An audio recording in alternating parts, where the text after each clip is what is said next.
ನಮಸ್ಕಾರ.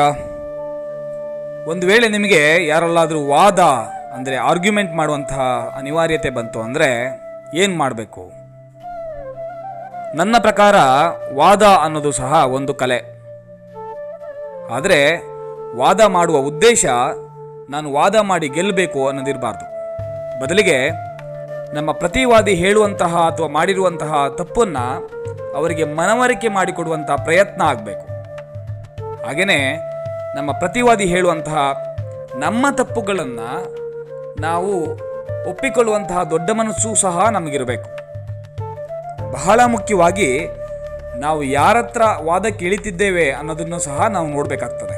ಯಾಕಂದರೆ ಕೆಲವು ವ್ಯಕ್ತಿಗಳು ಅವರು ಎಷ್ಟೇ ದೊಡ್ಡ ತಪ್ಪು ಮಾಡಿರಲಿ, ಏನೇ ಆಗಿದ್ರೂ ಸಹ ಅವರು ನಾನು ಮಾಡಿದ್ದೇ ಸರಿ, ನಾನು ಹೇಳ್ತಾ ಇರೋದೇ ಸರಿ ಅನ್ನೋ ಮನಸ್ಥಿತಿಯನ್ನು ಹೊಂದಿರ್ತಾರೆ.